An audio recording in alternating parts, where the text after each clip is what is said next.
Lanjut dengan Yunus Hussein, Direktur Kepala atau apa namanya? Kepala PPATK. Yang dulu Kepala PPATK ya. Kepala PPATK yang pertama, soal profil.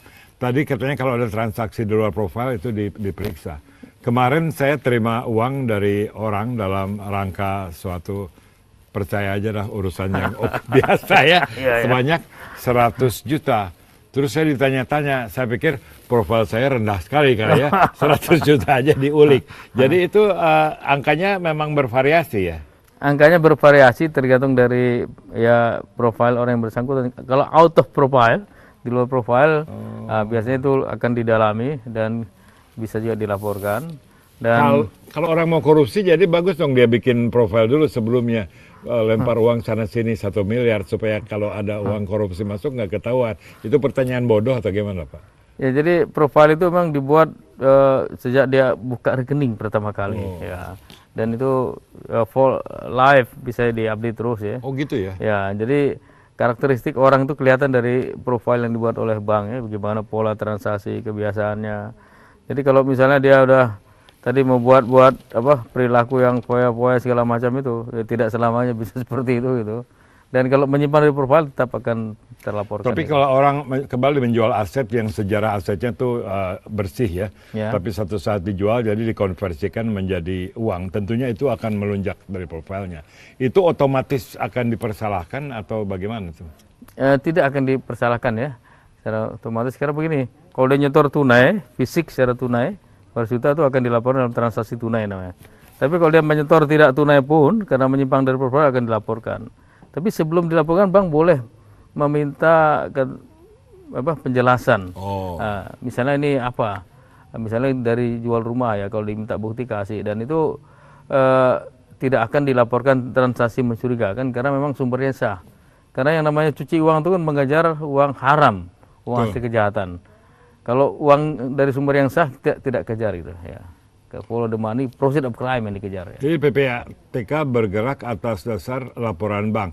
PPATK tidak masuk ke dalam komputer database transaksi bank untuk dilihat sendiri. Kita tidak punya akses langsung yang on daily basis, tidak ada. Tapi kalau kita mengaudit, kita punya akses meminta apa saja karena tidak ada kerahasiaan lagi. Bisa masuk kemana saja itu ya.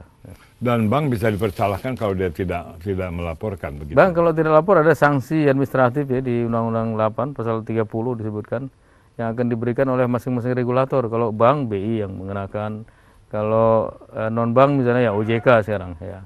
Sudah ada bank yang terkena denda oleh BI sudah cukup banyak ya. Kalau orang yang baik-baik begitu tapi dia dalam bisnis yang volatile dan juga barangkali tumbuh sehingga profilnya berubah, apa yang dia harus waspadai supaya tidak dicurigai tanpa alasan begitu? Bagaimana memelihara clean recordnya dia gitu? Ya memang ada beberapa bisnis yang masuk high risk ya, bisnis ya. Bisa ada high risk customer, ada high risk territory ya, ada risk produk juga. Jadi kalau orang berusaha masuk kategori high risk tadi itu akan lebih diamati.